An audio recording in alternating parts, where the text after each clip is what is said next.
अस्सलाम वालेकुम रहमतुल्लाहि वबरकात। टीचर वाला इस चैनल में आपका खैर मकदम है, खुश आमदीद है। कल तक हमने जो सिलेबस देखा उसके आगे हम देखते हैं कि उर्दू के दबिस्तान, उर्दू के अदबी दबिस्तान, इदारे, तहरीकात व रुझानात, जिसके अंदर सब में पहले आता है दहली दबिस्तान। उर्दू ज़बान जो पैदा हुई वो दहली और इसके नवाए गिर्द इलाकों में पैदा हुई। अब यहाँ के अंदर जब ज़बान पैदा होती है तो यहाँ शोरा भी पैदा होते हैं, नस्र निगार भी पैदा होते, महफिलें भी सजती है। तो जैसे ही शोरा, तमाम शोरा एक जगह जमा होते हैं, जमा होने के बाद में वो शायरी करते हैं। शायरी के मजमू को क्या किया जाता है? जमा किया जाता है। साथ ही साथ उनकी एक ख़ास बात पाई जाती है, एक ख़ास खुसूसियात पाई जाती है। जैसे कि हम जिस इलाके में भी रहते वहाँ की एक बोली होती है, उसके बोलने का एक अंदाज होता है, उसका एक तर्ज तरीका होता है। तो वैसे ही दहली के आसपास की जो शायरी है, इनके शोराओं की जो खुसूसियात है वो कैसी है? अलग पाई जाती है। दहली के दबिस्तान जो है, इस दबिस्तान की भी एक शायरी की खुसूसियात पाई जाती है कि यहाँ हंसी मजाक ज़्यादा है, तंजो मिजा है, संजीदगी पाई जाती है। दरबारी शोरा अलग है, आम दर्जा रखने वाले शोरा अलग है, साथ ही साथ अवामी महफिल में रहने वाले शोरा अलग पाए जाते हैं। उसी के साथ आता है लखनऊ। अब लखनऊ नवाबी शहर है, यहाँ के जो शोरा है, ये शोरा बहुत ही ज्यादा ऐशो इशरत में इन्होंने जिंदगी गुजारी है। मीर की जिंदगी जो है, अगर हम मीर की जिंदगी का जायजा ले कि मीर का इंतकाल कहाँ होता है? लखनऊ में होता है। वो दिल्ली में रहते हैं, दिल्ली से फिर लखनऊ जाते हैं, आखिरी अयाम में वहाँ अपनी जिंदगी गुजारते हैं। तो ये नवाबी इलाका है, यहाँ सब के तमाम शोरा जो है वो कैसे पाए जाते हैं? बहुत ही ज्यादा खुशहाल पाए जाते हैं। इसलिए उनकी शायरी में हर तरफ खुशी पाई जाती है, कहीं भी गमी का तस्वुर नहीं आता, कोई भी गमजदा शायर नहीं पाया जाता है। वहां की शायरी में वाह ही पाई जाती है, तारीफ ही पाई जाती है। तो यहाँ दिल्ली का जो दबिस्तान है, इस दबिस्तान की भी अपनी एक अलग खुसूसियत पाई जाती है, वहां के शोरा भी अलग तरीके से नजर आते हैं। अब उसके बाद में है इदारे हो गए। उसके बाद में फोर्ट विलियम कॉलेज एक इदारा है। ये इदारा 1805-1804 ईस्वी सन के करीब करीब पैदा हुआ है। इसकी जो फोर्ट विलियम किले के अंदर इसे तामीर किया गया और इसके ऊपर स्पेशल जो तारीख डाली गई वो हजरत टीपू सुल्तान की वफात की तारीख डाली गई। तो फोर्ट विलियम कॉलेज, जिसके अंदर उर्दू ज़बान व अदब के लिए सब में ज़्यादा खिदमतें की गई, जिसके अंदर जॉन गिलक्रिस्ट पहला नाम आता है, जिन्होंने उर्दू ज़बान व अदब की पहली डिक्शनरी कायम की।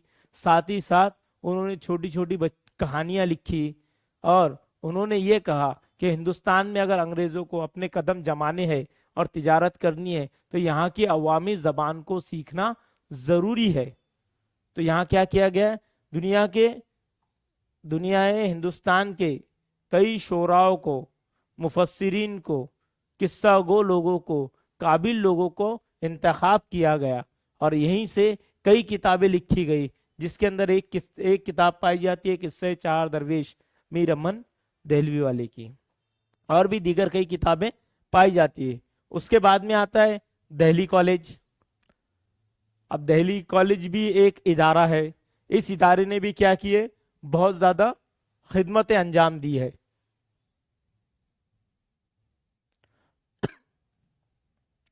दारुल तर्जुमा उस्मानिया। अब दारुल तर्जुमा उस्मानिया ये भी एक इदारा है। यहाँ भी क्या किए गए?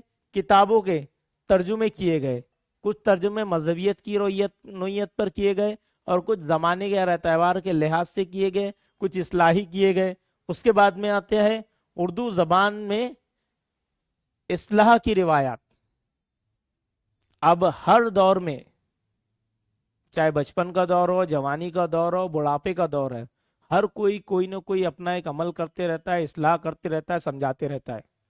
अगर कोई बच्चे से अगर कुछ गलती हो जाए तो हम उसे प्यार से बुलाते, बोलते हैं कि बेटा देख آگے سے ایسا آپ نے نہیں کرنا چاہیے، یہ چیز نہیں توڑنی چاہیے، اس طریقے سے کھیلنا چاہیے۔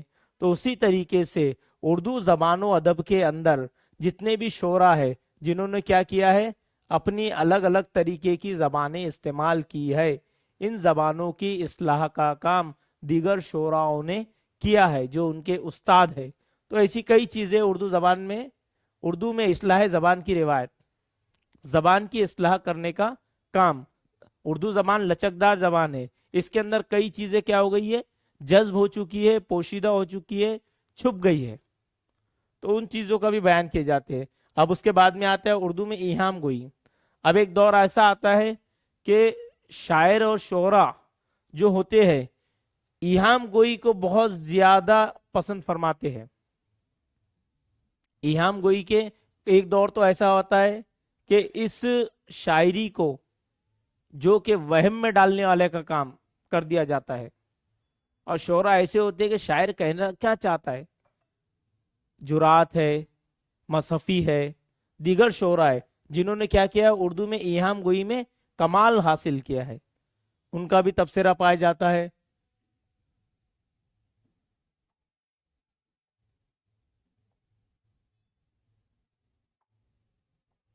اس کے بعد میں آتے ہیں اردو ادب میں رومانی تحریک۔ اب جیسا جیسا دور بدلتا ہے اردو زبان و ادب میں کئی چیزیں آتی چلی جاتی ہے، تو وہ ایک رومانی تحریک بھی ایک تحریک نے کیا کیا ہے، اردو زبان و ادب میں داخلہ کیا ہے۔ اس کے بعد میں سب میں مشہور و معروف جو تحریک پائی جاتی ہے وہ علی گڑھ تحریک، جس نے اردو زبان و ادب میں ایک زلزلہ پیدا کر دیا تھا۔ اس تحریک کے جو بانی ہے سر سید احمد خان ہے، جنہوں نے کیا کیا تھا، اردو زبان و ادب کو ایک نئے مضمون، مضامین، نئے طرز کی تحریریں، ساتھ ہی ساتھ آسان سے آسان نثر، یہ تمام چیزیں توجہ کی تھی۔ تو یہ علی گڑھ تحریک، علی گڑھ سے جتنے لوگ وابستہ رہے وہ ان تمام تحریکوں میں شامل ہو جاتے ہیں، جس میں خواجہ الطاف حسین حالی ہے، سر سید احمد خان ہے، ساتھ ہی ساتھ دیگر اور کئی ہے۔ اس کے بعد میں آتا ہے ترقی پسند تحریک۔ ترقی پسند تحریک کے جتنے بھی مصنفین ہیں انہوں نے کیا کیا ہے، انگریزی زبان و ادب، انگریزی زبان و ادب اس کا اثر اردو زبان و ادب میں لیا ہے،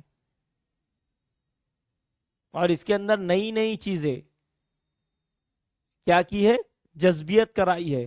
افسانہ ہے، افسانوں کے اندر جو انگریزی زبانوں کے ٹرانسلیٹ ہے وہ کیے ہیں، اردو کے افسانوں کے اندر انگریزی الفاظوں کو استعمال کیا ہے۔ سجاد احمد ظہیر، یہ دیگر جو ہے اس کے اندر پائے جاتے ہیں۔ اس کے بعد میں ہلکے ارباب ذوق۔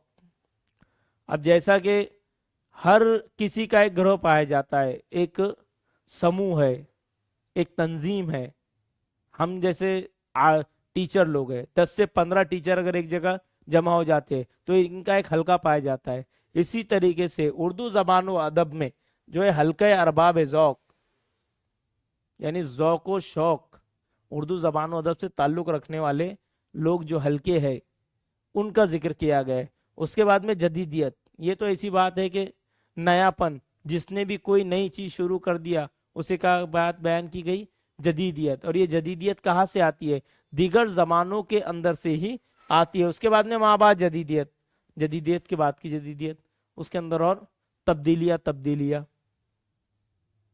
یہ ہے یہاں تک کا اردو زبان اور اس کے ادارے وغیرہ۔